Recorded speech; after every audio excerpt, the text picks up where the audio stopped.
బధరం విష్ణుం శశివర్ణం చతుర్భుజం ప్రసన్నవదనం ధ్యాయేత్ సర్వవిఘ్నోపశాంతయేత్. గురుర్బ్రహ్మా గురుర్విష్ణుః గురుర్దేవో మహేశ్వరः గురుః సాక్షాత్ పరబ్రహ్మ తస్మై శ్రీ గురవే నమః. వ్యాసాయ విష్ణురూపాయ వ్యాసరూపాయ విష్ణవే నమో వై బ్రహ్మనిధయే వాసిష్ఠాయ నమో నమః. పూజంతం రామ రామీతి మధురం మధురాక్షరం ఆరుహ్య కవితాశాఖాం వందే వాల్మీకికోకిలం. శృతిస్మృతిపురాణానాం ఆలయం కరుణాలయం నమామి భగవత్పాదశంకరం లోకశంకరం. వాగర్ధావివ సంపృక్తౌ వాగర్ధ ప్రతిపత్తయే జగతః పితరౌ వందే పార్వతీ పరమేశ్వరౌ. సూక్తిం సమగ్రయతున స్వయమేవ లక్ష్మీః శ్రీరంగరాజమహిషీ మధురైకటాక్షైః. వైదగ్ధ్యవర్ణగుణకుంభనగౌరవైర్యాం కండూలకర్ణకుహరాः కవయోధయంతి. శాంతాకారం భుజగశయనం పద్మనాభం సురేశం విశ్వాకారం గగనసదృశం మేఘవర్ణం శుభాంగం. లక్ష్మీకాంతం కమలనయనం యోగిహృద్యానగమ్యం వందే విష్ణుం భవభయహరం సర్వలోకైకనాథం. మనోజవం మరుతతుల్యవేగం జితేంద్రియం బుద్ధిమతాం వరిష్టం వాతాత్మజం వానరయూథముఖ్యం శ్రీరామదూతం శిరసా నమామి. ఆపదామపహర్తారం దాతారం సర్వసంపదాం లోకాభిరామం శ్రీరామం భూయో భూయో నమామ్యహం. శ్రీరామచంద్రం శ్రీరపారిజాతం సీతాముఖాంబోరుహచించరీకః సమస్తకల్యాణగుణాభిరామः నిరంతరం మంగళమాతనోతు. సింధూరారుణ విగ్రహాం త్రినయనాం మాణిక్యమౌళిస్ఫురత్తారానాయకశేఖరాం స్మితముఖీం ఆపీనవక్షోరుహాం. పాణిభ్యాం అళిపూర్ణరత్నచషకం రక్తోత్పలం బిభ్రతీం సౌమ్యాం రత్నఘటస్థరక్తచరణాం ధ్యాయేత్ పరేదంబికాం. హరి ఓం. పరమేశ్వర స్వరూపమైన సభకి నమస్కారం. మంది శిష్యులతో కలిసి వెడుతున్నటువంటి శంకరాచార్యుల వారు ఒక వృద్ధ బ్రాహ్మణుణ్ణి చూశారు. భజగోవింద స్తోత్ర ఆవిర్భావమే చాలా ఆశ్చర్యంగా ఉంటుంది శంకరుల జీవితంలో. ఆ వృద్ధ బ్రాహ్మణుడు 4 వీధుల కూడలిలో నిలబడి డుక్రుంకరణి సూత్రములను పునః పునః పునః పునః ప్రకటంగా పైకి చెప్తున్నాడు. డుక్రుంకరణి అంటే వ్యాకరణ సూత్రాలు. వ్యాకరణం అనేటటువంటిది చాలా కష్టమైనటువంటిది కనుక ఆ వ్యాకరణంలో డుక్రుంకరణి సూత్రములను పైకి చెప్తుంటే ఓహో ఈయనకి వ్యాకరణ శాస్త్రంలో చాలా పట్టు కలిగినటువంటి వాడనేటటువంటి ఉద్దేశ్యంతో రేపొద్దున నలుగురు తన దగ్గరికి వస్తే ఆ డుక్రుంకరణి సూత్రముల ద్వారా ఆ వ్యాకరణమును బోధ చేసి 4 రూపాయలు సంపాదించాలనేటటువంటి అభిలాషతో ఆ డుక్రుంకరణి సూత్రాన్ని వల్లివేస్తున్నాడు. 14 మంది శిష్యులతో వెళ్ళిపోతున్నటువంటి శంకరులు ఆ బ్రాహ్మణుణ్ణి చూశారు. ఒక బ్రాహ్మణుణ్ణి, అందున వృద్ధుడైనటువంటి బ్రాహ్మణుణ్ణి చూస్తే శంకరాచార్యుల వారికి ఆగ్రహం రావలసినటువంటి అవసరం లేదు. కానీ చాలా అసహ్యం కలిగింది శంకరులకి. మీరు ఈ విషయాన్ని చాలా జాగ్రత్తగా పరిశీలించాలి. శంకరులు జగద్గురువులు. జగద్గురువులైనటువంటి శంకరులకి వృద్ధ బ్రాహ్మణుడి మీద కలిగినటువంటి ఆగ్రహం కేవలం బ్రాహ్మణుడి మీద కలిగినటువంటి అసహ్యం కాదు, ఆయన చెప్తున్నటువంటి డుక్రుంకరణి సూత్రముల మీద కాదు. కానీ ఆయనకి దేని గురించి అసహ్యం వేసిందంటే, ఇంత వయస్సు అయిపోయింది, నువ్వు జీవన సంఖ్యలోకి వచ్చేసావు, ఇంకా ఎంతకాలం బ్రతుకుతావో తెలియదు, ఇంకా చిట్ట చివరి ఊపిరి దగ్గర పడిపోతోంది, ఇంకా ఇటువంటి సమయంలో కూడా నీ నోటి వెంట భగవన్నామం పలకటం లేదు, ఇంకా ఇప్పుడు కూడా డుక్రుంకరణి సూత్రాన్ని వల్లివేస్తున్నావు, అది నిష్కారణంగా. దేని కొరకు? 4 విద్యార్థులు వచ్చి నీ దగ్గర నేర్చుకుంటే 4 రూపాయలు సంపాదించుకోవాలనేటటువంటి తాపత్రయంతో అని వారి నోటి వెంట అప్రయత్నంగా ఒక శ్లోకం వచ్చింది. భజ గోవిందం భజ గోవిందం గోవిందం భజ మూఢమతే సంప్రాప్తే సన్నిహితే కాలే నహి నహి రక్షతి డుక్రుంకరణి. అది ఎంత చిత్రమైపోయిందంటే శంకరాచార్యులు వారు దాన్ని ఎక్కడా కూర్చుని ప్రయత్నపూర్వకంగా వ్రాసినటువంటి స్తోత్రం కాదు, ఒక దేవతామూర్తిని చేసినటువంటి ఒక చూసి చేసినటువంటి స్తోత్రము కాదు, లేదా శిష్యుల్ని ఉద్ధరించడం కోసమని చెప్పి కూర్చుని ఉపదేశాంతర్గతంగా చెప్పినటువంటి స్తోత్రము కాదు. కేవలం ఒక వృద్ధ బ్రాహ్మణుని యొక్క చర్యని చూసి అసహించుకున్నటువంటి శంకరుల నోటి వెంట వచ్చినటువంటి ఆ స్తోత్రం తలమానికమై నాటి నుంచి నీటి వరకు ఎక్కడ చూసినా ఆ స్తోత్రానికి ఎంత ప్రఖ్యాతి వచ్చిందంటే, దానికి శంకరాచార్యుల వారు ప్రత్యేకంగా పెట్టిన పేరేం లేదు అసలు. కొన్ని స్తోత్రాలకు శివానంద లహరి అన్నారు, సౌందర్య లహరి అన్నారు. కానీ చిత్రం ఏమంటే ఈ స్తోత్రం శంకరాచార్యుల వారు చేసిన దాంట్లో మొట్టమొదటి శ్లోకం భజగోవిందం భజగోవిందం గోవిందం భజ మూఢమతే అని చేశారు కనుక దాన్ని భజగోవిందమే అన్నారు. ఇవి భజగోవిందం అన్నారు. ఇంకా ఆశ్చర్యం ఎక్కడొచ్చిందంటే తరువాతి కాలంలో అది సంగీతంలోకి వెళ్ళిపోయి మొట్టమొదట భజగోవిందం భజగోవిందం గోవిందం భజమూఢమతే అన్నదాన్ని పల్లవి కింద పాడతారు. ఆ తరువాత వచ్చేటటువంటి శ్లోకాల్ని మూఢజహీహి ధనాగమ తృష్ణ కురు సమృద్ధిం మనసి వితృష్ణ ఎల్లభసే నిజ కర్మోపాత్తం విత్తంతేన వినోదయ చిత్తం అని ఆ కోపంలో శంకరాచార్యుల వారు చెప్పినటువంటివి 12 శ్లోకాలున్నాయి. ఆ 12 శ్లోకాలు ఆ తరువాత వెనక శంకరాచార్యుల వారితో వస్తున్నటువంటి శిష్యులు 14 మంది ఒక్కొక్క శ్లోకం చెప్పారు. ఆ 14 ఈ 12 26. మళ్ళీ చిట్ట చివర శంకరాచార్యుల వారు ఆశీపురస్సరంగా ఇంకొక 4 శ్లోకాలు చెప్పారు. మొత్తం 30 శ్లోకాలు. ఈ 30 శ్లోకాల్ని పాటగా పాడుకుంటూ ప్రతి శ్లోకం చెప్పిన తరువాత మళ్ళీ పల్లవిగా భజగోవిందం భజగోవిందం గోవిందం భజమూఢమతే అంటుంటారు. ఇందులో శంకరాచార్యుల వారు మొట్టమొదట చెప్పినటువంటి 12 శ్లోకములను కలిపి ద్వాదశ మంజరీక స్తోత్రము అంటారు. ఆ తరువాత వెనక వచ్చినటువంటి శిష్యులు 14 మంది ఒక్కొక్కరు చెప్పిన ఒక్కొక్క శ్లోకాన్ని చతుర్దశ మంజరీక స్తోత్రము అంటారు. 14 మంది చెప్పినవి 14 శ్లోకాలు, అది చతుర్దశ మంజరీక స్తోత్రం. మళ్ళీ చివర శంకరాచార్యుల వారు 4 శ్లోకాలు చెప్పారు. వెరసి 30 శ్లోకాలు. చిత్రం శంకరులు చెప్పినవి ముందు 12, చివర 4, 16 శ్లోకాలు. షోడశోపచారములని మనం చేసే ఉపచారాలు భగవంతుడికి 16 ఉపచారాలు. భారతదేశంలో పుట్టినటువంటి ఏ మనుష్యుడికైనా సరే 16 సంస్కారములు. పుట్టినది మొదలుకొని చిట్ట చివర శరీరం పడిపోయిన తరువాత చేసేటటువంటి అంచీష్టి సంస్కారంతో కలిపి 16 సంస్కారములతో మనిషి జీవితం పూర్తయిపోతుంది. ఆఖరికి మనం పూజ చేసినా సరే చిట్ట చివర 16 ఉపచారం దగ్గరికి వచ్చేటప్పటికి మంత్రపుష్పాన్ని చెప్తాం. ఆ మంత్రపుష్పం దగ్గరికి వచ్చేటప్పటికి అప్పటి వరకు ద్వైత భావనతో భగవానుడు అక్కడున్నాడు నేను ఇక్కడున్నాను అని చేసినటువంటి పూజ చిట్ట చివరికి వెళ్ళేటప్పటికి నాణ్యత్పంధాయనాయ విద్యతే, ఎక్కడో లేడు భగవానుడు. ఎక్కడున్నాడు? నీవారస్సూకవర్తన్వి పీతాభాస్వత్యరూపమా, ఇక్కడే ఉన్నాడు భగవానుడు అని తనలోనే భగవానుణ్ణి దర్శనం చేస్తాడు.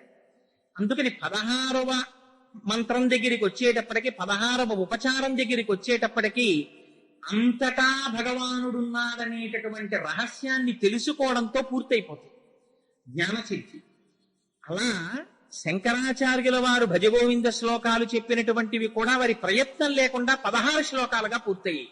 మొదట చెప్పినటువంటి ద్వాదశ మంజరీక స్తోత్రం, చివర చెప్పినటువంటి 4 శ్లోకాలు వెరసి 16 శ్లోకాలుగా శంకరులు చెప్పారు. 14 శ్లోకాల్ని 14 మంది శిష్యులు చెప్పారు. అయితే చిత్రం ఏంటంటే ఏదైనా ఒక స్తోత్రం చేసినప్పుడు ఆ స్తోత్రానికి ఏదో ఒక పేరు ఉంటుంది. కానీ దీని చిత్రం ఎంత గొప్పదంటే చెప్పినది 30 శ్లోకాలు. 12 శ్లోకాలు శంకరులు చెప్తే దానికి ద్వాదశ మంజరీక స్తోత్రం, 14 శ్లోకాలు శిష్యులు చెప్తే దానికి చతుర్దశ మంజరీక స్తోత్రం. మళ్ళీ ఈ 30 శ్లోకాలకి కలిపి మోహముద్గరం అని పేరు. ఎంత చిత్రమైన పేరో చూడండి. దాని పేరు మోహముద్గరము అన్నారు. పెద్దలు ఎవరైనా మాట్లాడేటప్పుడు దాన్ని భజగోవిందం భజగోవిందం అందరూ మోహముద్గరము అంటుంటారు. మోహముద్గరము అంటే ముద్గరము అంటే గుర్రాన్ని కొట్టేటటువంటి కొరడాని ముద్గరం అంటారు. గుర్రం కళ్ళు మూసుకుని కంటికి అడ్డంగా ప్రతిబంధకంగా ఏదో దప్పల్లాంటి పదార్థాలని పెట్టుకుని చీకటిలో ప్రయాణం చేస్తూ ఉంటుంది. మనం కూడా అజ్ఞానజనితమైనటువంటి మోహం చేత కేవలము దేహమే నేననేటటువంటి భ్రాంతితో జీవితాన్ని గడిపేస్తుంటాం. అట్లాంటి మోహానికిట అది ముద్గరంట ఆ శ్లోకాలు. ఆ శ్లోకపు కొరడా దెబ్బ తగిలిందా ఎంతటి వాడికైనా సరే మోహం విరిగిపోవలసిందే అన్నారు, బద్దలైపోవలసిందే, విచ్చిపోవలసిందే. అందుకని ఆ 30 శ్లోకాలకి కలిపి మళ్ళీ మోహముద్గరము అని పేరుంచారు. ఇంత పరమ పవిత్రమైనటువంటి శ్లోకములు కలిగినటువంటి మోహముద్గరంలో చిత్రం ఏమిటంటే ఎన్నడూ అసహ్యించుకోవడం కాని కోపగించుకోవడం కాని తెలియనటువంటి శంకరులు ఒక బ్రాహ్మణుణ్ణి డుక్రుంకరణి సూత్రములు చెప్తూ ఉంటే అంత యావగింపుగా చూసి చెప్పవలసినటువంటి అవసరం ఏమిటి? అంటే మోహముద్గరం చెప్పినప్పుడు శంకరాచార్యుల వారు జగదాచార్య స్థితిలో కూర్చుని ఉన్నారు. ఆ చూసిన బ్రాహ్మణుడు కేవలం ఒక బ్రాహ్మణుణ్ణి కాదు, సమస్త జగత్తుని ఆ బ్రాహ్మణుల్లో చూశారు. ఆయన చేస్తున్న డుక్రుంకరణి సూత్రాల్ని విమర్శించలేదు శంకరాచార్యుల వారు. డుక్రుంకరణి సూత్రములను అడ్డుపెట్టి యావత్ జగత్తుకి ఒక బోధ చేస్తున్నారు. ఎంత చిత్రమైన బోధ చేశారంటే అందులో శంకరుల యొక్క స్థితి గుకారశ్చంధకారస్తు రుకారస్థ నిరోధకృత అంధకార వినాశిత్వాత్ గురురుత్యభిధీయతే. గుకారం అంటే అంధకారం, రుకారం అంటే ఆ చీకటిని తీసేయడం. చీకటిలో ఉన్నంతసేపు తాడు తాడుగా తెలియదు, పావు పావుగా తెలియదు. పావులో తాడు కనబడుతుంది, తాడులో పావు కనపడుతుంది, భయానికి హేతు అవుతుంది. కానీ ఆ చీకటిని తొలగించగలిగినటువంటి స్థితి కలిగిన వాడు కేవలం గురువు ఒక్కడే. ఎందుచేత అంటే అనేక జన్మ సంప్రాప్త కర్మబంధ విదాహినే జ్ఞానానల ప్రభావేన తస్మై శ్రీ గురవే నమః గురుగీత. ఆయన కదిలి వచ్చేటటువంటి అగ్ని కొండలాంటి వాడు. ఆయన జ్ఞానాగ్ని చేత దగ్ధం చేస్తాడు మనలో ఉండేటటువంటి ఆ అజ్ఞానాన్ని. అందుకే ఒకసారి గురువు యొక్క దర్శనం అయిందా, ఒక్కసారి గురువు మాట చెవిలో పడిందా, అప్పటి వరకు ఉన్న అజ్ఞానము విచ్చిపోతుంది. అందుకే ఆధ్యాత్మికతకి సంబంధించినంత వరకు ఎన్ని పుస్తకాలు చదవండి, దాని వలన వచ్చేటటువంటి విద్య విద్య కాదు. మరి ఏది విద్య? విద్ అంటే తెలుసుకోవడం. ఎవరో ఒకరు గురువు ఉండి తీరాలి. ఆ గురువు లేని విద్య గుడ్డి విద్య. రమణులు అంటుండేవారు, గురువు అంటేనే గురిని చూపించగలిగిన వాడు. ఆ గురి తెలియనంత కాలం మీరు ఎన్ని బాణములు ప్రయోగించండి, ఎన్ని గుళ్ళు కాల్చండి, మీకు కావలసినటువంటి లక్ష్యం మీద పడదు. ఒక్కసారి గురువుని నేర్పుతాడు గురువు. ఆ గురి తెలిసిందా, ఇంకా ఆ లక్ష్య సాధనలో ఏ విధమైనటువంటి ప్రమత్తతకి కాని, భయానికి కాని, అజ్ఞానానికి కాని, ఆందోళనకి కాని, ఆవేశానికి కాని అవకాశం ఉండదు. అంత స్పష్టంగా అర్థమవుతుంది. అందుచేత అటువంటి జగద్గురువుల స్థాయిలో ఉన్నటువంటి శంకర భగవత్పాదులు సర్వకాలముల యందు అంతటా బ్రహ్మమును చూడగలిగినటువంటి వారు. వారు పరమహంస. పరమహంస అన్న మాట ఎందుకు వాడతారు? హంసకి ఒక్కదానికే ఒక శక్తి ఉంది. నీటిని పాలని కలిపి తెచ్చి ఒక చోట పెడితే పాలని తాను తాగి నీటిని విడిచిపెడుతుంది హంస. మిగిలిన ఏ ప్రాణికైనా సరే మీరు పాలని నీటిని కలిపి తెచ్చి అక్కడ పెడితే ఇంతటి పాలే, అందులోంచి నీటిని విడదీసి తాగలేదు. అలా హంస పాలని నీటిని విడతీసి సారభూయిష్టమైనటువంటి పాలని తాను త్రాగి సారరహితమైనటువంటి నీటిని విడిచిపెట్టగలిగినటువంటి శక్తి కలిగిన హంసల బ్రహ్మమునందే ఉన్నటువంటి జగత్తునందు తాదాత్మ్యత చెంది మిగిలిన వారందరూ నశించిపోతుంటే జగత్తుకి అధిష్టానమై ఈ జగత్తు అంత ఏ బ్రహ్మములో ఉందో ఆ బ్రహ్మమును తాను తెలుసుకుని జగత్తుని విడిచిపెట్టగలిగినటువంటి వాడు పరమహంస అయి ఉంటాడు. అందుకని పరమహంస పరివ్రాజకాచార్య అంటారు. అటువంటి పరమహంస స్థితిలో ఉన్నటువంటి వారు శంకర భగవత్పాదులు. ఇక్కడ ఉన్న బ్రాహ్మణుడు ఒంటి మీద యజ్ఞోపవీతం ఉంది, త్రికాల సంధ్యావందనం చెయ్యవలసిన వాడు, బ్రహ్మమును గుర్తెరగవలసిన వాడు, వ్యాకరణ సూత్రములను వల్లివేస్తున్నవాడు, ఒంటికి వృద్ధాప్యం వచ్చినవాడు, రేపో మాపో మృత్యువు చేత గ్రసింపబడడానికి సిద్ధంగా ఉన్నవాడు.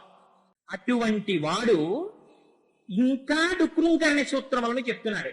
ఇప్పుడు చెప్పండి, శంకరాచార్యుల వారు అసహ్యించుకున్నది బ్రాహ్మణుణ్ణి అసహ్యించుకున్నారా?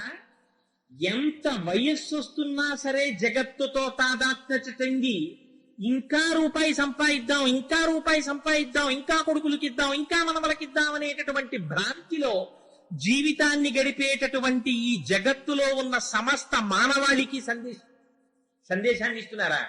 సమస్త మానవాళికి సందేశాన్ని ఇస్తున్నారు. వారు నహి నహి రక్షతి డుక్రుంకరణే అన్నది వ్యాకరణ సూత్రాన్ని ఉద్దేశించడం లేదు. నువ్వు ఎన్ని చదువులు చదువు, ఆ చదువులన్నీ దేనికి పనికొస్తాయి? కడుపుని పోషించుకోవడానికి పనికొస్తాయంటే ఆ చదువు కాదు. అందుకే ప్రహ్లాదుడు అంటాడు, చదివించిరి ననుగురువులు చదివితి ధర్మార్థ ముఖ్య శాస్త్రంబులునే చదివినవి కలవు పెక్కులు చదువులలో మర్మమెల్ల చదివితి తండ్రి అన్నాడు. వజ్జలు నేర్పని ఈమది మజ్జాతుడవైన నీకు మరి ఎవ్వరిచే నుజ్జానమయ్య బాలక తజ్జనులం పేరు కొనుము తగ నామ్రోలన్నన్నాడు హిరణ్యకశిపుడు. అంటే ప్రహ్లాదుడు అంటాడు, నాన్నగారు గురువులు నన్ను చదివించిన విద్యలు చాలా ఉన్నాయి. అర్థశాస్త్రం చదివించారు, ధర్మశాస్త్రం చదివించారు, రాజకీయ శాస్త్రం చదివించారు, కామశాస్త్రం చదివించారు, ఈ శాస్త్రములన్నీ చదివించారు. కానీ నేను చదివిన చదువు ఒకటి ఉంది నాన్నగారు అన్నాడు. ఏమిటా చదువు? చదువులలో మర్మమెల్ల చదివితి తండ్రి అన్నాడు. చదువులన్నింటికి మర్మం ఏదుందో, ఏది సారమున్నదో, ఈ చదువులన్నీ దేన్ని చెప్పలేవో, ఏ చదువు మాత్రమే చెప్పగలదో, ఏ తల్లి చనుబాలు ఎన్నడెరుగని ప్రౌఢ తల్లి యశోద చనుల పాలు త్రాగనరిగి ఎట్టి చదువులనైన ఇట్టిట్టిదరరా అని అర్థం అవయవముల యందు అందముందే అంటారు పోతన గారు. ఏ చదువులు చదివితే, ఎన్ని పుస్తకాలు చదివితే పరమేశ్వరుని యొక్క స్వరూపం ఇలా ఉంటుందని చెప్పగలిగిన మొనగాడు ప్రపంచంలో ఉన్నాడు. ఎంతటి మహర్షులు కూడా వేదాహమేతం పురుషం మహాంతం ఆదిత్యవర్ణం తమసస్తు పారే సర్వాణి రూపాణి విచిత్యధీరా నామాని కృత్వాభివదంజదాస్తే అని పక్కకి తప్పుకున్నారు. బ్రహ్మాండములలో నిండి నిబిడీకృతమైపోయినటువంటి పరమాత్మ తన సౌజన్యము చేత ఈ కంటితో చూడడానికి వీలుగా కనపడుతున్నాడు తప్ప ఇది పరమేశ్వరుని యొక్క స్వరూపమని చెప్పగలిగిన వాడు ఎవరని అడిగారు. అందుచేత అటువంటి పరమాత్మయందు సంతతము రమించేటటువంటి మనస్సు కలిగి కేవలము బ్రహ్మమును మాత్రమే దర్శించేటటువంటి స్వభావము కలిగినటువంటి శంకరులు జగత్తు చేత తాదాత్మ్యత చెందినటువంటి బ్రాహ్మణుడి యందు సమస్త జగత్తుని చూసి దాని చేత కలిగినటువంటి అసహ్యంతో మాట్లాడిన మాట మోహముద్గం. ఏమిటి మోహం? మోహం అంటే కేవల అజ్ఞానం. ఎందుకు అజ్ఞానం? అజ్ఞానం అంటే మిగిలిన వాటికి లేదా అజ్ఞానం? మనుష్య జన్మలో ఉన్నటువంటి వాడి గురించి మాత్రమే శంకర భగవత్పాదులు అంత కావాలని నొక్కి నొక్కి మాట్లాడటం దేనికోసం అంటే దుర్లభం త్రయమేవై తత్. ప్రపంచంలో దేన్నైనా మీరు తెచ్చుకోవచ్చు, కానీ మూడింటిని మాత్రం ఎట్టి పరిస్థితులలోనూ నీ ప్రమేయంతో నువ్వు తెచ్చుకోవడం సాధ్యం కాదు అన్నారు శంకరులు. ఇవే ఈ మూడే దైవానుగ్రహ కారణాత్. ఇవి మాత్రం కేవలం భగవంతుని యొక్క అనుగ్రహం చేత మాత్రమే వస్తాయి. ఏమిటవి? మొట్టమొదట వచ్చేది మనుష్యత్వం. 84 లక్షల జీవరాశులలో ఒక్క మనిషి మాత్రమే భూమికి అడ్డంగా పుట్టి నిలువుగా పెరుగుతాడు.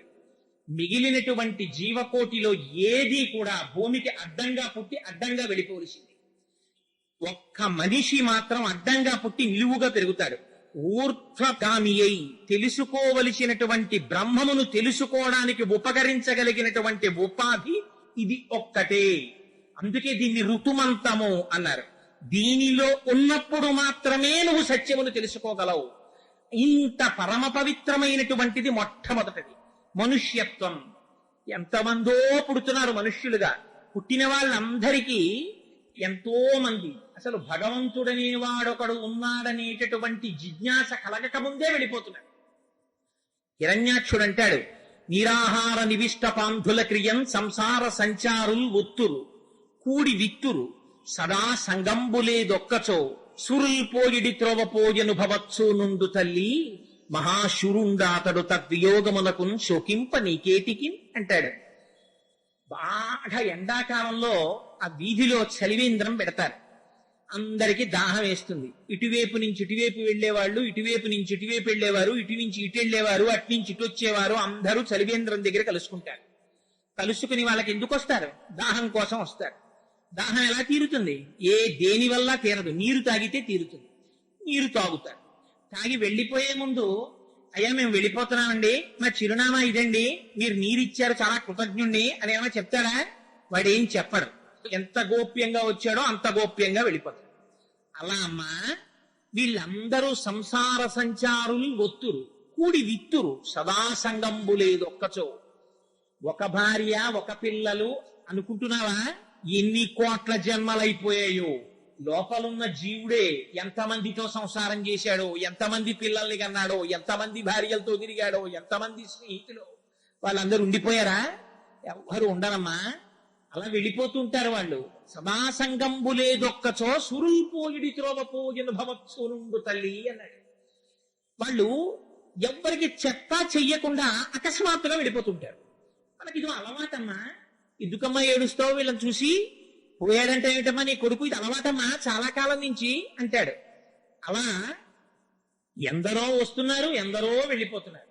వెళ్ళిపోయే వాళ్ళలో ఎంతమంది అసలు భగవానుడు ఒకడు ఉన్నాడు వాణ్ణి తెలుసుకోవాలనేటటువంటి తాపత్రయం పొందిన వాళ్ళు ఎంతమంది. అందుకని దుర్లభంత్రయమే వైతత్. ఆ మూడింటిల్లో రెండవది ముముక్షత్వం.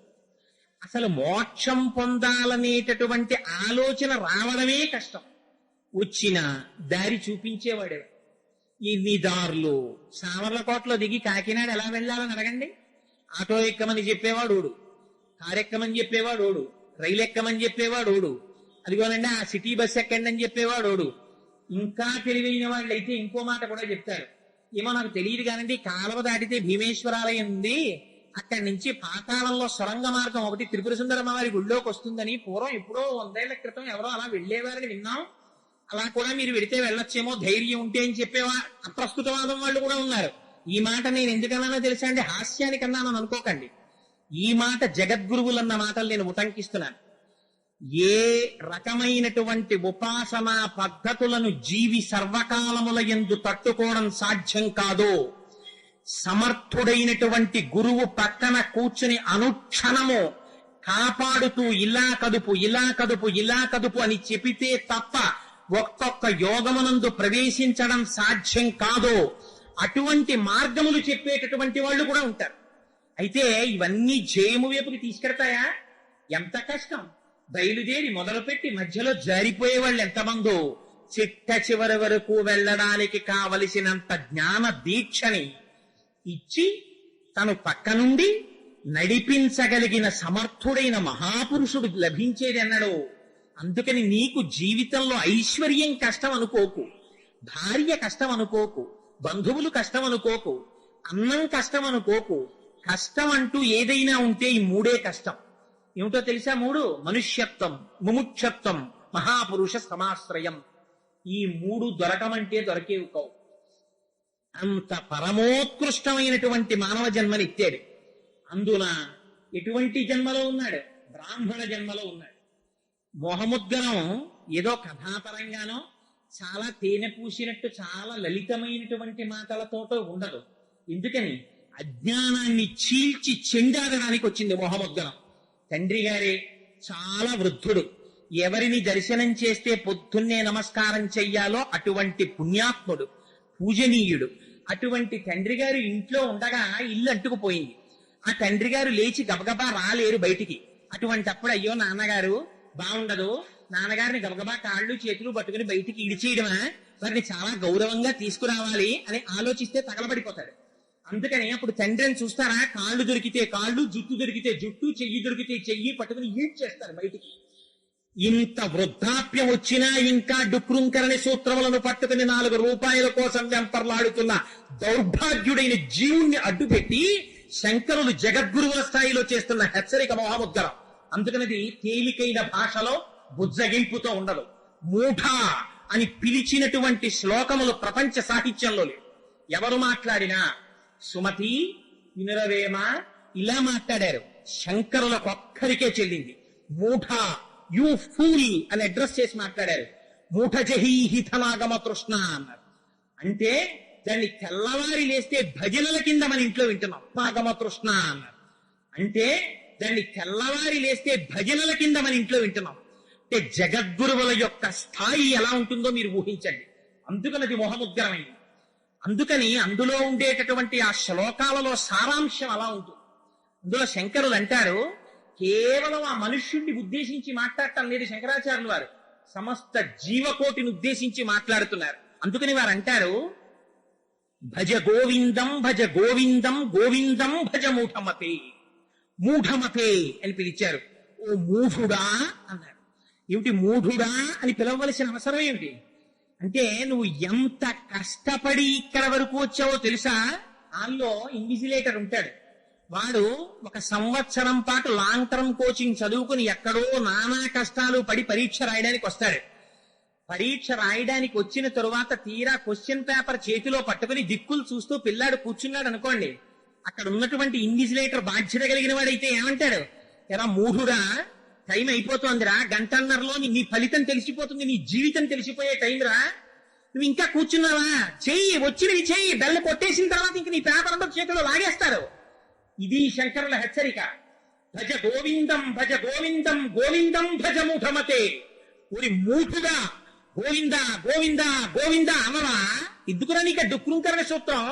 ఎందుకు ఈ మాట శంకరుడు మూఢ అని ఎందుకు అన్నాం అంటే, ఎంత కష్టపడితే ఈ ఉపాధిలోకి వచ్చి నిలబడ్డాడో తెలుసా అండి? మీరు ఒక్కసారి పునర్జన్మ ఎలా కలుగుతుందో మార్కండేయ పురాణాంతర్గతమైనటువంటి వ్యాఖ్యానాలు చదివితే ఒళ్ళు గగురు పొడిచి మనకి భయమేస్తుంది. ఒక్కసారి ఈ జన్మలోకి రావాలంటే ఎంత కష్టాలు పడతాడో తెలుసా? వానబిందువులోకి పంపిస్తాడు, పంపించి వానబిందువుతోటి కిందకు వదులుతాడు. వదిలితే వానబిందువు వచ్చి ఒక విత్తనాన్ని తాకాలి.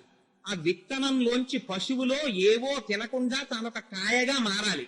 ఆ కాయ లోపల సారాంతర్గతమై నిలబడాలి. తను ఎక్కడ పుట్టాలో అక్కడ ఆ జంతువు తింటుంది. తను మనిషిగా పుట్టాలంటే ఒక మనిషి తింటాడు, మేకగా పుట్టాలంటే మేక తింటుంది, కుక్కగా పుట్టాలంటే కుక్క తింటుంది. ఆ తరువాత అది ఒక అన్నపు గింజగా పుట్టాడనుకోండి మనిషి కడుపులో కొట్టడానికి, ఆ బియ్యపు గింజలు నీళ్లలో కడిగి పొయ్యి మీద పెట్టిన తర్వాత కొత్త కొత్త కొత్త కొత్త ఉడికితే తాపత్రయంతో పైకి తేల్తాడు వీర్యకణాలతోటి. తేలితే నేను పై అన్నం మొగాడికెట్టండి అంటారు. అప్పుడు తీసుకెళ్లి ఆ అన్నం ఆయనకి పెడితే అప్పుడు కూడా ఏ ముద్ద ఎవడు తినాలో భగవానుడికి తెలుసు. వాడు కుక్క కడుపున పుట్టాలంటే ఈయన ఔపోసన బట్టే లోపల కుక్క తింటుంది ఆ ముద్ద. ఈయన తినాలి, అందులోని సారము వీర్యముగా మారాలి. ఆ వీర్యము నిష్కారణముగా స్ఖలనము కాకుండా సరి అయినటువంటి సమయంలో క్షేత్రప్రవేశం చెయ్యాలి. ఆ సమయంలో స్త్రీ యొక్క రేతస్సుతో కలవాలి. కలిసిన తరువాత లోపల బుడగ ఏర్పడాలి. ఆ బుడగ పగలకుండా నిలబడాలి. నిలబడిన తరువాత అమ్మ కడుపులో తిరగబడాలి. తిరగబడిన తరువాత దానికి ధాతువులు ఏర్పడాలి, ఎముకలు ఏర్పడాలి. ఆ పైన చర్మం పెడతారు, లోపలన్నీ రక్తనాళాలు పెడతారు, రక్తం పెడతారు, మాంసం పెడతారు, పుల్ల కంపు, లోపల పిండం తయారవుతూ ఉంటుంది. ఎంత ఆర్తితో స్తోత్రం చేశారో తెలుసా అండి? నవమాసంబులు తల్లి గర్భమున నానారోతలంచిక్కి నాకవకాశం బిసుమంతలేకపడి తిన్హా కష్టముల్ భీతితో నవమాసంబు ఘటి చాలునిక నాకా గర్భవాసంబు నివసింపన్ పనితీర్చి కావు విక నీ సత్కృపన్ శంకర అని స్తోత్రం చేస్తాడు. లోపల కూర్చుని తిరగబడి ఉంటాడు, తలకాయ కిందకుంటుంది, కాళ్ళు పైకుంటాయి. అటువంటి స్థితిలో అమ్మ తినకూడని ఆహారం తింటుంది. తన ప్రమేయం ఉండదు. నాభిగొట్టంలోంచి ఆ ఆహారం పిండంలోకి వచ్చేస్తుంది. వచ్చేస్తే లోపల వేడి చేసేస్తుంది, వాతం పుట్టేస్తుంది, దగ్గుతాడు, తుమ్ముతాడు, జ్వరం వస్తుంది, బాధపడతాడు, విరేచనాలు అవుతాయి. తన మలమూత్రాల్లో తానే ఈగ కొట్టుకున్నట్టు కొట్టుకుంటాడు. కాళ్ళు చేతులు కదపడానికి ఉండదు, లోపల శిశువు పెరిగిపోతూ ఉంటుంది, బయటికి రావడానికి ఉండదు. కళ్ళు తెరిచి చూద్దామంటే గాఢాంధకారం. అమ్మ కడుపులో వేడి తప్ప వేరొకటి తెలియని రీతిలో కొట్టుకుని బాధ పడి పడి పడి ప్రార్థన చేసి, స్వామి ఇంకొక్కసారి నన్ను బయటికి వెళ్ళిపోయే అవకాశం ఇవ్వయ్యా, ఇంకెప్పుడు నేను సంసారం కోసం తాపత్రయపడను, నీ కాళ్ళు పట్టుకుని తండ్రి నీలోకి వచ్చేస్తానయ్యా, ఇంకొక అవకాశం ఇయ్యని ప్రార్థిస్తే నాకు అవకాశం విసుమంతలేకపడి తిన్హా కష్టముల్ భీతితో. అందుకే గర్భస్థ నరకం అన్నారు. ఎన్ని కష్టాలు పడతాడో. పడిన తరువాత పరమేశ్వరుడు ప్రసూతి వాయు రూపంలో అమ్మ యోనిలోంచి బయటికి తోస్తాడు. తోస్తే బయటికి వచ్చి పడతాడు. పడిన తరువాత అపారమైన వెలుతురు. అది కళ్ళల్లో పడేటప్పటికి ఆ చిన్ని చిన్ని కళ్ళ రెప్పలు మూసుకుని వేళ్ళిలా మూసుకోవడం కూడా చేత కాదు, తెరుచుకోవడం చేత కాదు. అమ్మ కడుపు పక్కకి చేరి మలమూత్రంబులతో మహాభయముతో మాతృస్థనాపేక్షతో చలమూర్ఖత్వముతో సదాభ్రమతతో చాంచల్య చిత్తంబుతో బరువైనట్టి కప జ్వర గ్రహ మహా బాల్యామయ శ్రేణితో కలనైనంతమ చింతలేక చెడితిన్ కామ్యార్థినై శంకర. ఆ పుట్టిన తరువాత మలమూత్రంబులతో అక్కడే అమ్మ పక్కలో పడుకుంటాడు, మల విసర్జన చేస్తాడు, మూత్ర విసర్జన చేస్తాడు, వాంతి చేసుకుంటాడు. అమ్మ పాలు సరిపోలేదనుకుని ఇచ్చినటువంటి పాలు ఎక్కువై నోటి వెంట కారిపోతాయి, ఈగలు వచ్చి వాలుతుంటాయి, దోమలు కుడుతూ ఉంటాయి. ఇన్ని బాధలు పడతాడు. ఏడవడం తప్ప వేరొకటి చేత కాదు. ఇన్ని కష్టాలు పడితే ఆఖరికి కాలు నిప్పెడుతుంటే అమ్మ నాకు కాలు నిప్పెట్టిందని చెప్పడం చేత కాదు. బాల్యావస్థ ఎంత దారుణంగా ఉంటుందో చూడాలంటే మీరు ఎప్పుడైనా, నేను ఒక్కసారి ప్రతాపనగర్ దగ్గర సామర్లకోట ఆఫీస్కి వెళ్ళిపోతూ ట్యాక్సీ ఎక్కాను. ఎక్కినప్పుడు ఏదో కొద్దిగా చోటు ఉంటే ఆయనకి ఏం పోయింది, ఇంకో టికెట్ వస్తే చాలా ఎక్కమన్నాడు. ఆ తల్లి చంటి పిల్లాన్ని నట్టుకుని ఎక్కేసింది. ఎక్కేయగానే ఆయన బయలుదేరిపోదాం గబగబా అని వెనక్కి వెళ్ళి ఆ డోర్ పట్టుకుని గట్టిగా లాగేశాడు. ఆ డోరు పెద్ద చప్పుడుతో వేస్తుంది.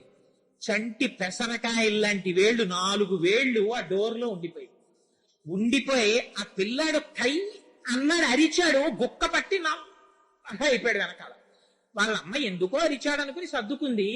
ఆ పిల్లవాడి వేళ్లు తెగిపోయి రక్తం అలా కారిపోతూనే ఉంది. వాడు గుక్క పట్టి అమ్మ భుజం మీద స్పృహ తప్పి అలాగే ఉండిపోయాడు, ఊపిరి ఆగకుండా.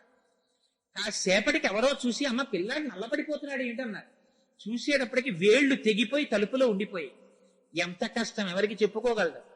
అమ్మకి చెప్పుకోవడం చేత కాని రీతిలో అన్ని కష్టాలు పడి మలమూత్రంబులతో మహాభయముతో మాతృస్థనాపేక్షతో చలమూర్ఖత్వముతో సదాభ్రమతతో చాంచల్య చిత్తంబుతో బరువైనట్టి కపజ్వర గ్రహ మహా బాల్యామయ శ్రేణితో కలనైనంతమ చింతలేక చెడితిన్ కామ్యార్థినై శంకర. ఒక్కనాడు భగవంతుడనేటటువంటి శబ్దం మనస్సులోకి రాకుండా అయిపోయింది. శిశువు అయిపోయాడు. కొద్దిగా వయస్సు వచ్చింది, పెద్దవాడు అవుతాడు. అక్కడి నుంచి బాలక్రీడలు సల్పుచున్ బడులలో పాఠంబు వల్లించుచున్ బాలోద్యానక బోధనాది విధమన్ బాగొప్పనాలించుచున్ లీలానాటక నృత్త కేళి హఠలా చిత్తుండనై బుచ్చితిన్ బాలప్రాయము నిజుచింతలిరుగన్ ప్రారంధమా శంకర. లేచిన దగ్గర నుంచి ఆడుకోవడానికి బయటికి వెళ్ళిపోవడం, మళ్ళీ తల్లిదండ్రులు పట్టుకుని ఇంట్లోకి తీసుకొస్తూ ఉండడం, హోంవర్క్ చేయడం, కూర్చోబెట్టడం, స్కూల్కి వెళ్ళడం, పాఠాలప్ప చెప్పడం.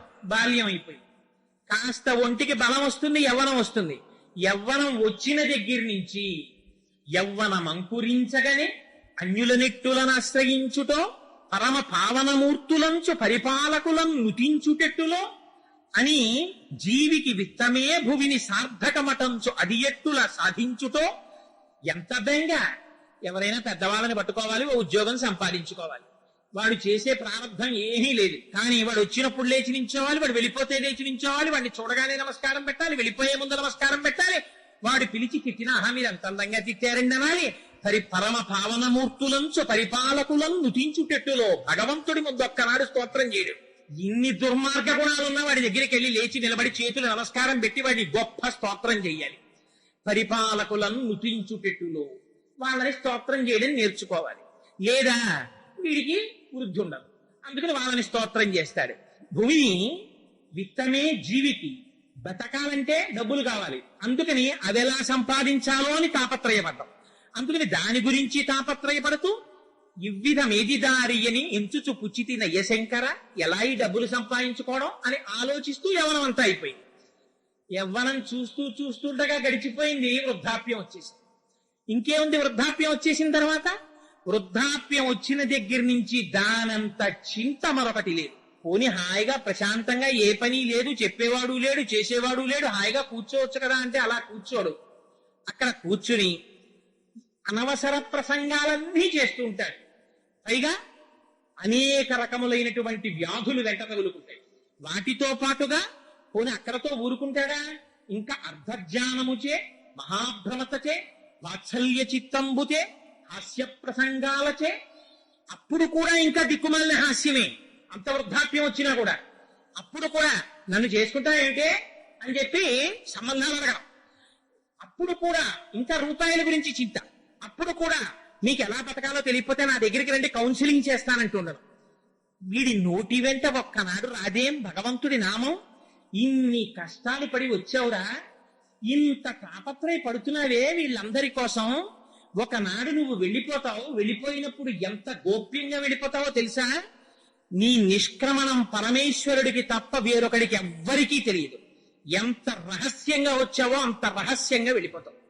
ఆ వెళ్ళిపోయేటప్పుడు కాయము వీడి జీవుడకి కంపిత చిత్తత నెగుచుండా, ఓ నాయనయంచు నిజ నందన నందినులెల్ల నేర్చుచుండా, శరీరాన్ని విడిచిపెట్టేసి జీవుడు వణికిపోతూ భయపడిపోతూ యముడి యొక్క పాశములకు తగులుకుని వెళ్ళిపోతుంటే నాన్నగారు నాన్నగారు అని కొడుకులు కూతుళ్ళు ఏడుస్తుంటే కను దోయిని భాష్మములుక దుఃఖ మహాంభుది చొచ్చు పత్నియున్ కళ్ళ నిండా నీళ్లు పెట్టుకుని ఆయన వెళ్ళిపోతున్నారని భార్య ఏడుస్తూ నిలబడితే ఒక్కటి జ్ఞాపకం పెట్టుకో, కాయము వీడి రారు కదా కర్మము పుణ్యము తప్ప శంకర. వీళ్ళెవరైనా నీతో వస్తారనుకుంటున్నావేమో, నీ కొడుకు రాడు, కూతురు రాదు, కోడలు రాదు, నీ భార్య రాదు, ఎవ్వరు రారు. నీ కాయము కూడా నీ వెంట రాదు. నీతో వచ్చేది ఏదైనా ఉంటే నువ్వు చేసిన పుణ్యం ఒక్కటే వస్తుంది. కర్మము పుణ్యము తప్ప శంకర. నువ్వేం చేశావో అది మూట కట్టి ఇక్కడ తగిలిస్తారు, నువ్వే పుణ్యం చేశావో ఇక్కడ తగిలించి వెలుతురు వెలిగిస్తారు. ఆ వెలుతురులో వెళ్ళిపోతావు, లేదా గాఢాంధకారంలో కొట్టుకుంటూ పోతావు. ఆనాడెవ్వడు నీకు ఉపకారం చేసేవాడు ఉండడు. ఏమిరా ఇంత కష్టపడి మనుష్య జన్మనెత్తి బ్రాహ్మణుడవై పుట్టి త్రికాల సంధ్యావందనం చెయ్యవలసినటువంటి వాడివి, సంతతము భగవన్ నామము నోటి వెంట రావలసినటువంటి వాడివి, ఆ మాట అనకుండా డుక్లంకరణి సూత్రములను పఠిస్తున్నావా? ఇంకా అవి వల్లె వేస్తే ఎవరో వచ్చి నీ దగ్గర వ్యాకరణం చేర్చుకుని 4 రూపాయలు ఇస్తారని తాపత్రయపడుతున్నావా? ఎంత ఆఖరికి కపంలో పడిపోయినటువంటి ఈగలా కొట్టుకుంటున్నావు కదరా. ఇది శంకరుల ఆక్రోశం. అందుకని భజ గోవిందం భజ గోవిందం గోవిందం భజ మూఢమతి. ఓరి మూఢుడా, ఎందుకొచ్చావో మర్చిపోయావు. కడుపులో ఉండగా ఏ ప్రమాణం చేశావో మర్చిపోయావు. ఎన్ని కోట్ల జన్మల నుంచి ఇలా తిరుగుతున్నావో మర్చిపోయావు. మళ్ళీ నా వాళ్ళు 4 రూపాయలు సంపాదించాలని మళ్ళీ పట్టుకుని బయలుదేరావు. ఇంత సంపాదించి నువ్వు పట్టుకెళ్లేదేముందో చూపించు.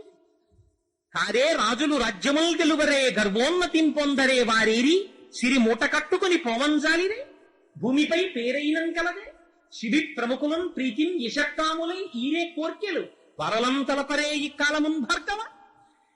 ఎవరు ఇంతంత రాజ్యాలు పరిపాలించామన్నవాడు ఎవడు తనతో ఏం పట్టుకెళ్ళిపోయాడు?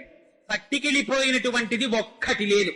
చిట్ట చివరన తన ఒంటి మీద కొత్త బట్ట కప్పి తాడు కట్టి కర్రల మీద పడుకోపెట్టి గడ్డిలో తీసుకెళ్లి పారేస్తే అక్కడ చిట్ట చివర తీసుకెళ్లిపోయేటప్పుడు పంపించేసేటప్పుడు ఆ కొత్త బట్ట కూడా తీసి పక్కన పారేస్తాడు.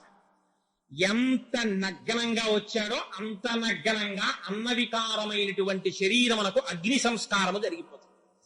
ఇంతకాలం నా కొడుకు నా కూతురన్న కాయము లోపల జీవుడు ఒక్కసారి ఉత్క్రమణ అయిపోయాడా? ఆ కొడుకొచ్చి నిలబడ్డా, కోడలొచ్చి నిలబడ్డా, కూతురొచ్చి నిలబడ్డా ఏమర్రా రెప్ప వెయ్యదు, మాట వినదు. మరి దేని గురించి రానికి తాపత్రయం? ఇవన్నీ కాకుండా ఇంకొకటి ఉన్నది అన్న నమ్మకం నీకుందా? నీ ఊపిరి తీయిస్తున్నవాడెవరు? నువ్వు తిన్న అన్నాన్ని జీర్ణం చేస్తున్నవాడెవరు? నీ కంటికి చూపుగా నిలబడి చూపిస్తున్నవాడెవడు? నీలో తృప్తిగా భాషిస్తున్నవాడెవరు? వాడెవరో ఎప్పుడైనా ఆలోచించావా? వారికి ఒక నమస్కారం చేద్దామని ప్రయత్నం చేశావా? పోని ఏదీ చెయ్యలేకపోతే కనీసం వాడి నామం పలుకుదామని ఆలోచించావా? భగవంతుడి నామం చెప్పడానికి మాత్రం నీకు ఓపిక లేదు.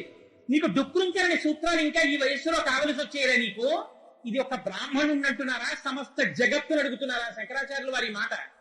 అందుకని భజ గోవిందం భజ గోవిందం గోవిందం భజ మూఢమతి. అంత కోపంలో శంకరాచార్యులు వారి నోటి వెంట ఎటువంటి మాట పడిందో చూడండి. గోవింద గోవింద గోవింద అన్రా. మూఢమతే సంప్రాప్తే సన్నిహితే కాలే నహి నహి రక్షతి డుక్రుంకరని. సంప్రాప్తే వచ్చేస్తోంది కాలం. ఎక్కడి నుంచి వచ్చేస్తోంది మృత్యువు? గడియారంలోంచి వచ్చేస్తోంది, క్యాలెండర్ లోంచి వచ్చేస్తోంది, పంచాంగంలోంచి వచ్చేస్తోంది, సూర్యోదయ సూర్యాస్తమయాల్లోంచి వచ్చేస్తోంది. ప్రత్యాయాంతిగతా పునర్న దివసా కాలో జగద్భక్షక లక్ష్మీస్తోజ తరంగ భంగ చపలా విద్యుచ్చలం జీవితం తస్మాన్ మాం శరణాగతిం కరుణయా త్వం రక్ష రక్షాధునా అంటారు. రేపటి అమ్మయ్య సూర్యోదయం అయింది, అమ్మయ్య సూర్యాస్తమయం అయింది, ఇంకో రోజు వచ్చింది, ఇంకో రోజు వచ్చింది, ఇంకో రోజు వచ్చిందని వీడు సంతోషపడిపోతుంటాడు. రామకృష్ణ పరమహంస అంటుంటారు, ఈ పెట్టెలో గోళీకాయలు పెట్టి ప్రతిరోజు ఒక్కొక్క గోళీకాయ తీసేస్తుంటే ఇందులో ఉన్న గోళీకాయలు ఖాళీ అయిపోతున్నట్టే ఈ లోపల ఎంత కాలం ఉండాలో, ఎన్ని రోజులుండాలో, ఎన్ని శ్వాసలుండాలో లెక్క పెట్టి అప్పచెప్పిన వాడు ఒకడు ఉన్నాడు. నీకు ఇన్ని ఊపిరిలు ఇస్తున్నాను రా అని చెప్పి పంపిస్తాడు ఆయన. ఇన్ని ఊపిరిల లోపల ఇందులో ఉండి భగవద్ధ్యానం చేసుకోవడానికి మీకు ఇది ఒక ఉపకరణముగా ఇయ్యబడినది. ఇయ్యబడినటువంటి ఉపకరణమును దుర్వినియోగము చేసి దీన్ని కాని సక్రమంగా వినియోగించుకోలేదా, ఆ తర్వాత ఇందులోంచి ఒక్కసారి ఆ ఊపిరిలు ఎవరు లెక్క పెడతారు? మనతో ఉన్న వాళ్ళు ఎవ్వరూ లెక్క పెట్టరు. లోపల కూర్చున్న వాడికి ఒక్కడికే తెలుసు, వాడొక్కడే లెక్క పెడుతుంటాడు. ఇన్నైపోయాయి అని. వాడికి తెలుసు ఎన్ని ఊపిర్ల తర్వాత అయిపోతుందో లెక్క. ఖచ్చితంగా అన్నో ఊపిరి అయిపోగానే వాడు నిర్దాక్షిణ్యంగా సింహాసనం నుంచి దిగిపోయి ఉత్తరీయం పైన వేసుకుని బయటికి వెళ్ళిపోతాడు. వాడు వెళ్ళిపోయాడా, వాడి వెనకాతల జీవుడు వెళ్ళిపోతాడు. పతిం విశ్వస్యాస్మేశ్వరగం శాశ్వతగం శివమచ్యుతం. వాడొక్కసారి వెళ్ళిపోయాడా, దేహం కింద పడిపోతుంది. అప్పటి వరకు కాలు తగిలితే నమస్కారం చేసిన కొడుకు మా నాన్నగారు వెళ్ళిపోయారంటాడు. వెళ్ళిపోయారని తీసుకొచ్చి కొత్త కర్రలకేసి కట్టి పట్టికెళ్ళి అవతల పారేస్తున్నాడు. పారేస్తుంటే ఇంకెక్కడుందిరా జీవితం? ఎంతకాలం బ్రతుకుతావో చెప్పు చూస్తాను. ఎంత డబ్బు సంపాదించాలి ప్రణాళిక ఉంది. పిల్లలకి పెళ్లి చెయ్యడానికి ఎన్ని సంవత్సరాల పాటు డబ్బు దాస్తే నెలకి ఇంత అని చెప్పున పెళ్లికి కావలసినటువంటి ద్రవ్యం సమకూడుతుందో ప్రణాళిక ఉంది. ఇన్నింటికి ప్రణాళికలు వేస్తున్నావే, నువ్వెంతకాలం ఉంటావో నీకు ప్రణాళిక ఉందా? నీకు తెలుసా? తెలియదే. తెలియనప్పుడు అన్నింటికన్నా ఇది చాలా ముఖ్యమే. అయినప్పుడు ఎంత సమయాన్ని భగవంతుని యొక్క నామము చెప్పడానికి నువ్వు వెచ్చిస్తున్నావు? ప్రయత్నపూర్వకంగా మిగిలినటువంటి సమయమంతా కుటుంబానికి ఇస్తే వాళ్ళు నీతో వచ్చేది లేదు. కాయము వీడి జీవుడతి కంపిత చిత్తత నెగుచుండ. వాడు వెళ్ళిపోతున్నప్పుడు ఒక్కళ్ళు రారు వెనకాత. వచ్చేది ఏదైనా ఉంటే తన పుణ్యమే తనతో వస్తుంది. నీ పుణ్యం నువ్వు లెక్క పెట్టకుండా ఎవరిని భగవంతుడి నామం చెప్పడానికి ఎంత సమయాన్ని ఉపయోగిస్తున్నావు? ఇది శంకరాచార్యుల వారి ప్రశ్న. నహి నహి రక్షతి డుక్రూంకరణి. ఉరే, నేను ఇంత వ్యాపారం చేశానంటావు, ఇంత ఉద్యోగం చేశానంటావు, ఇంత విద్య ఆర్జించానంటావు, ఇవన్నీ నీతో వస్తాయనుకుంటున్నావా? ఇవేవీ నీతో రావు. నీ వెనకాతల వచ్చి నిన్ను రక్షించగలిగినటువంటి వాడు ఎవరైనా ఉంటే కేవలము భగవానుడొక్కడే రక్షించగలడు. వాడికి ఉన్నటువంటిదేమిటి? అపారమైన కరుణ. అందుకే భగవంతుని గురించినటువంటి ప్రార్థనా శ్లోకం ఎక్కడ చెప్పండి, ఒకటే శ్లోకం. అమ్మవారి గురించి చెప్పండి, అవ్యాజ కరుణామూర్తి. ఆవిడికి ఒక కారణం ఉండదు ఆ కరుణకి, అంత దయ అమ్మకి.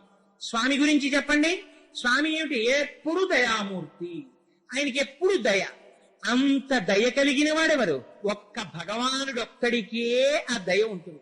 అంతవరకు ఎందుకండి? రేపటి శ్లోకంలో మన బతుకేమిటో బయట పెట్టి చూపిస్తారు శంకరాచార్యుల వారు. యావత్విత్తోపర్జన సక్త స్తవం నిజ పరివారో రక్త అన్న చోట అంటి పెట్టుకుని లోపల ఉండేటటువంటి వాడు పరమేశ్వరుడు తప్ప వేరొకడు ఎవ్వడు ఉండడు. ఎవడి పని తీరిన తరువాత వాడు వెళ్ళిపోతాడు. కొడుకైనా అంతే, కూతురైనా అంతే, అల్లుడైనా అంతే, భార్య అయినా అంతే, ఎవరైనా అంతే. ఈ సంబంధాలన్నీ అతి కృతకమైనటువంటి సంబంధములు. విడిపోతున్నప్పుడు వెంట వచ్చేటటువంటి వాడు ఎవ్వరూ లేడు. భాగవతంలో నిర్దాక్షిణ్యంగా చెప్పేస్తారు. ధర్మరాజుతోటి నారదుడు చెప్తాడు, ఇన్ని రకాలుగా భగవానుడు రక్షిస్తాడో తెలుసా? నీ కొడుకుని నువ్వు కోపంతో రే అని పిలిస్తే ఏమని అస్తమానం అలా పిలుస్తారు, అంత కోపం ఏంటి, మంచిగా పిలవచ్చు కదా అంటాడు వాడు. నువ్వు కన్న కొడుకు, నువ్వు డబ్బు పెట్టి పోషిస్తే పెరిగిన కొడుకు, నీ రక్తాన్ని చెమటగా మార్చి నువ్వు ధనం సంపాదించి పెంచితే పెరిగినటువంటి కొడుకు 4 మాటలు కోపంగా పిలిచి చూడు. నీ యశస్సులో భాగం పంచుకుని నీ వలన ప్రయోజనాన్ని పొంది నీ వలన పసుపు కుంకుమలు నిలబెట్టుకుంటున్న భార్య 10 మాటలు కోపంగా పిలు. ఏమిటండి ఆ కోపం అంటుంది. నీ కూతుర్ని పిలు, నీ అల్లుణ్ణి పిలు, నీ పరిచారికుణ్ణి పిలు. ఏమిటా కోపం అని ప్రశ్న వేస్తారు. 2 మాటలు కోపం వస్తే అంతటి మహానుభావుడు. ఏమి 2 మాటలైన కోపగిస్తే నాకు వచ్చిన నష్టం ఏమిటి? ఆశీర్వచనమే అని సర్దుకుంటారు అనుకుంటున్నావా? ఎవ్వరూ సర్దుకోరు. ఒక్క భగవానుడికి మాత్రం ఉన్న రహస్యం ఏమిటో తెలుసా? కామోత్కంఠత గోపికల్. గోపికలు ఎలా ప్రేమించారో తెలుసా? పరమేశ్వరుణ్ణి కేవల కామంతో మోహించారు. అయినా ఇచ్చేశాడా లేదా? భగవానుడు మోక్షం ఇచ్చేశాడు. కామోత్కంఠత గోపికల్ భయమునం కంసుండు. కంసుడేం ప్రేమతో కృష్ణుణ్ణేం తలుచుకోలేదు. తిరుగుచు కుడుచుచు వ్రాలుచు అరుగుచు కూచుండి లేచు ననవరతంబున్ హరిచలచి తలచి జగమా హరిమయముగ చూచ కంసుడు ఆరనీయులు కన్నన్నారు పోతన గారు. వాడికి కూర్చున్నా లేచినా పడుకున్నా తింటున్నా ఏం చేస్తున్నా వాడికి భయం. అమ్మో కృష్ణుడు వచ్చేస్తాడేమో నన్ను చంపేస్తాడేమో, కృష్ణుడు వచ్చేస్తాడేమో నన్ను చంపేస్తాడేమో. అందుకని తింటుంటే అమ్మో కృష్ణుడు వచ్చేస్తాడేమో, తాగుతూ అమ్మో కృష్ణుడు వచ్చేస్తాడేమో, ఎప్పుడు కృష్ణ కృష్ణ కృష్ణ కృష్ణ అన్నాడు. అంటే మాత్రం మోక్షాన్ని ఇచ్చేశాడు. కామోత్కంఠత గోపికల్ భయమునం కంసుండు వైరక్రియా సామాగ్రించి శిశుపాల ముఖ్య నృపతుల్. కేవల వైరంతో శత్రుత్వం, కృష్ణుణ్ణి చంపేయాలన్నదే కోరిక. శిశుపాలుడు బతికున్నాళ్ళు అలా వైరం పెట్టుకు తిరిగాడు. అంత వైరంతో పడుకున్నా లేచినా కృష్ణుడు కృష్ణుడు కృష్ణుడు అంటుండేవాడు. అలా ఎవడైనా మనని తలుచుకుంటే ఎంత బాగా తలుచుకుంటున్నావురా నన్ను వాడికి పొలదండ వేస్తామండి మనం. భగవానుడు కనుక ఇంత వైరంతో శిశుపాలుడు తలుచుకున్నా కూడా ఆయనకి నన్ను తలుచుకున్నాడ్రా అంతే చాలని చెప్పి మోక్షం ఇచ్చేశాడు. వైరక్రియా సామాగ్రం శిశుపాల ముఖ్య నృపతుల్ సంబంధులై వృష్ణులు. ఏమిటి ఆ వృష్ణి వంశంలో పుట్టిన వాళ్ళు చేసినటువంటి పని? వాళ్ళకి ఇంకా వేరే వాళ్ళు చేసిన పుణ్యమేం లేదు. కృష్ణుడు ఏ వంశంలో పుట్టాడో వాళ్ళ వంశంలో పుట్టారు, అంతే వాళ్ళకి మోక్షం వచ్చేసింది. సంబంధులై వృష్ణులు ప్రేమన్ మీరలు. అర్జునుడు శ్రీకృష్ణ పరమాత్మ ఏదో సాక్షాత్తుగా పరమాత్మ అనేటటువంటి భక్తి భావంతో ఏం పూజించలేదు. చాలా కాలం దేహ సంబంధీకుడు బావా అన్న భావనతోనే ఆయనతో కలిసి చిరించాడు. అలా ప్రేమతో మా బావా అనే ప్రేమ పెట్టుకున్నంత మాత్రం చేత అర్జునుడు ఉద్ధరింపబడ్డా లేదా? అందుకని ప్రేమం మీరలు భక్తి మేము అంటే నారదుడు చెప్తున్నాడు ఈ పద్యాన్ని. అందుకని మేము భక్తితో శ్లోకం చేశాం పరమాత్మని. భక్తి మేము ఇదే చక్రిం కంటి మెట్లైన ముగ్ధామధ్యాన గరిష్ఠులైన హరి చందన్వచ్చు ధత్రీశ్వర. ఏదో ఒక భావనతో రోజు ఆ నామం చెప్పడం నేర్చుకో, నీకు ఇంకేం అక్కర్లేదు. వీళ్ళందరే భావనతో ఉన్నారు. కాముకత్వంతో గోపికలకి ఒళ్ళు పై తెలియలేదు అసలు. రాసలీల జరిగినప్పుడు నల్లని వాడు పద్మనయనం ములవాడు కృపారసమ్ముపై చిల్లెడు వాడు మౌళి పరిసర్పిత పించము వాడు చెల్వల మనధనమ్ము తెచ్చనో మలియలారమి పొదల మాటునలేడు కదమ్మ చెప్పరే అన్నాడు. ఆఖరికి మల్లె మొక్కల దగ్గరికి వెళ్ళి ఓ మల్లె మొక్కలారా కృష్ణుడు మీ చాట్న దాక్కున్నాడా చెప్పండి అని మల్లె మొక్కలను అడగడం ఏంటి? పోని మల్లె మొక్కలను అడిగారంటే అర్థం ఉందనుకోవచ్చు. కనపడ్డ ప్రతి పూల మొక్కల్ని అడిగారు వాడు. వెళ్ళి పున్నాగ కానవే పున్నాగ వందితు తిలకంబ కానవే తిలక నిటులు ఘనసార కానవే ఘనసార శోభితు బంధూక కానవే బంధుమిత్రు మన్మథ కానవే మన్మథాకారుని వంశంబ కానవే వంశధరుని చందన కానవే చందన చర్చితు కుందంబ కానవే కుందరదను ఇంద్రభూజను కానవే ఇంద్ర విభవు కువల వృక్షయ కానవే కువలయేషు ప్రియక పాదవ కానవే ప్రియ విహారు అనుచు కృష్ణుని తలచి రయ్యబ్జముఖులు. కనపడ్డ ప్రతి పూల చెట్టు దగ్గరికి వెళ్ళి అడిగారు, మా కృష్ణుడున్నాడా మా కృష్ణుడున్నాడా మా కృష్ణుడున్నాడా అని అడిగారు. అడిగితే వాళ్ళందరూ మోక్షాన్ని పొందారా లేదా? మాధవం చాంతరేణంగనా గిద్ధిదా కల్పకౌ మండలే మధ్యగౌ సన్యగౌ వేణునా దేవకీ నందన అన్నాడు. అలా అంగనకి మధ్యలో కృష్ణ పరమాత్మకి మధ్యలో అంగన ఉండి రాసలీలా వైభవాన్ని పొంది రాసలీలలో మోక్ష స్థితిని అనుభవించారా లేదా? అనుభవాన్ని పొందారు. అందుచేత నీకు తెలిసి అను తెలియక అను, మీరు తెలిసి ముట్టుకోండి అగ్నిహోత్రం కాలుతుంది. అయ్యో నాకు తెలియదండి అది నిప్పని, తెలియక ముట్టుకున్నాడండి మా అబ్బాయి, అయినా అదేమిటండి అలా కాల్చేసింది, పసిపిల్లాన్ని కాల్చేయడమే, కాల్చేస్తుంది అంతే, అది దాని ధర్మం. అంతేకాని అయ్యో పాపం వాడి పిల్లాడండి వాడిని కాల్చేయడం ఏమిటని అగ్ని ఒకటి పట్ల చల్లగానో ఒకటి పట్ల వేడిగానో ఉండదు. అగ్ని అంటేనే వేడిగా ఉండాలి. భగవానుడు అంటే ఏమిటి? కవి పుష్పంబగు అగ్ని మంచగు నాకూపారం భూమిస్థలంబగు శత్రుండతిమిత్రుడౌ విషము దివ్యాహారమౌ నిన్నగా అవనీమండలి లోపలం శివ శివేచ్ఛాభాషలోల్లాసకిన్ శివ నీనామము సర్వవస్యకరమౌ శ్రీకాళహస్తీశ్వర అంటాడు దుర్జటి కాళహస్తీశ్వర శతకంలో. మీరు తెలిసి చెప్పండి తెలియక చెప్పండి, భగవన్ నామం చెప్పడానికి ఊపిరి అలవాటు పడిపోయిందా వాడు ఏం చేస్తుండనివ్వండి. మనస్సుకి ఒక ప్రత్యేకమైన బలమున్నది, ప్రత్యేకమైన బలహీనత. అన్నిటికన్నా మనస్సుకున్నటువంటి గొప్ప బలం ఏమిటో తెలుసా అండి? మీరు చెప్పిన చోటికి అది వెళ్ళదు. దానికి అంటూ ఒక ఆలంబనం కావాలి, ఎప్పుడూ దానికి ఒక ఆధారం కావాలి, పట్టుకు తిరుగుతుంది. కానీ మీరు ఎప్పుడు ఒకటే ఇచ్చారనుకోండి, ఇది విసుక్కుంటుంది, వదిలేస్తుంది, ఇంకో చోటు పోతుంది మళ్ళీ. అందుకని మార్చి మార్చి మార్చి మార్చి భగవంతుణ్ణే తీసుకెళ్లి ఇచ్చేస్తుంటారు. పొద్దున్న లేస్తాడు, కాసేపు సంధ్యావందనం అంటాడు, ఆ తర్వాత షోడశోపచార పూజ అంటాడు, ఆ తర్వాత గజేంద్ర మోక్ష పారాయణ అంటాడు, ఆ తర్వాత ఆఫీస్ కి వెడుతూ కూడా ఓసారి పూజా మందిరం దగ్గరికి వెళ్ళి నమస్కారం చేసి భగవాన్ బయలుదేరండి ఆఫీస్ కి అంటాడు. స్వామి తనతో వెంట వస్తున్నట్టు భావిస్తాడు, వచ్చి కూర్చుంటాడు, స్వామి ఆసీనులు గండి అంటాడు, పక్కన భగవానుడు కూర్చున్నట్టే మాట్లాడతాడు. తనకు ఇబ్బంది వచ్చిందా స్వామి, ఏమిటి కష్టం అంటాడు. నేను సేవింపక నాపదల్పడమని నిత్యోత్సవం బబ్బని జనమాతృండనని సంసార మోహంబు పైకొనని జ్ఞానము కల్గని గ్రహగతులు కుందింపని మేలు వచ్చిన రాణి అవి నాకు భూషణములే శ్రీకాళహస్తీశ్వర. ఒకవేళ ఆఫీసులో ఎవరో తిట్టాడు అధికారి పిలిచి, ఓహో భగవాన్ ఎంత పాపం చేశానో, ఇలా పోయింది నా పాపం అంటాడు. అన్నిటికీ భగవానుడి తోడితే సంబంధం. హాయిగా ఇంటికి వస్తాడు, కాసేపు సాంబ సదా శివ సాంబ సదా శివ సాంబ సదా శివ సాంబ శివ. యజ్ఞం చెయ్యాలా, యాగం చెయ్యాలా? నామం చెప్పడం అలవాటు చెయ్యి, దాని ఎందుకు ప్రీతిని అలవాటు చెయ్యి. చేశావా, ఏదో ఒక నామం, ఏకశబ్ద సమ్యజ్ఞాత సృష్ట ప్రయుక్త స్వర్గే లోకే కామదుగ్భవతి. ఈ నామం చెప్తేనే మోక్షం, ఆ నామం చెప్తే మోక్షం లేదని ఎక్కడ చెప్పలేదు శాస్త్రంలో. ఏ నామమైనా గొప్పది. అయితే మరి శంకరాచార్యులు వారు గోవిందా గోవిందా గోవిందా ఎందుకన్నారన్నదాన్ని మీకు విజ్ఞాపన చేస్తాను. ప్రస్తుతం నేను ఉన్నది భజ, అక్కడే ఉన్నారు. భజ గోవిందం భజ గోవిందం, గోవిందం భజ మూఢమతేలో భజ దిగిరి. అందుకని ఆ మాటను భగవన్ నామం చెప్పు, భగవన్ నామం చెప్పేవా అది నిన్ను ఉద్ధరించేస్తుంది. ఉద్ధరించి ఎందుకని ఆ వస్తువు అటువంటిది. ఆ వస్తువు క్రమంగా ఆలంబనం తీసుకుని మనస్సు దాన్ని పట్టుకోవడానికి అలవాటు పడిపోయిందా, ఇంకా దాన్నే పట్టుకుంటుంది. దాన్ని పట్టుకోవడం అలవాటు పడిందా, ఒకసారి చెయ్యి పట్టుకున్న తర్వాత విడిచిపెట్టడం దానికి చేత కాదు. పట్టి విడువరాదు నా చెయ్యి అంటారు త్యాగరాజు గారు. ఒకసారి పరమాత్మ కాని చెయ్యి పట్టుకున్నారా, ఇంకా మనస్సు అక్కడే అక్కడే అక్కడే అక్కడే తిరుగుతుంటుంది. మిగిలిన చోట్ల ఎంత తిరగనివ్వండి బంధంలో పడుతుంది. ఆయన దగ్గర ఎంత తిరగనివ్వండి అంత తృప్తిలోకి వెళ్ళిపోతుంది. అదే భక్తి. భక్తి అంటే ఏమిటి? ఏది జరుగుతున్నా, ఒక్కొక్కడికి భార్య మీద ప్రీతి ఉంటుంది, వాడి పరుసులో ఆవిడ ఫోటో ఉంటుంది, వాడు ఆఫీస్కి వెళ్ళిపోతూ 1000 మాటలు ఆవిడతో మాట్లాడతాడు, బుజ్జగిస్తాడు, ముద్దులాడతాడు, సంతోషిస్తాడు, ఎదురు రమ్మంటాడు, ఎదురొస్తుంది, సాయంకాలం వచ్చేస్తాను బెంగెట్టుకోకంటాడు, మధ్యాహ్నం వచ్చేస్తాను బెంగెట్టుకోకంటాడు, ఆఫీస్కి వెళ్ళి ఫోన్ చేస్తానంటాడు, నా జేబులో సెల్ ఉంది నువ్వు ఫోన్ చేయంటాడు, నేను పలుకుతానంటాడు. ఇంత బాధలు పడి 30 ఏళ్ళు సంసారం అయ్యాక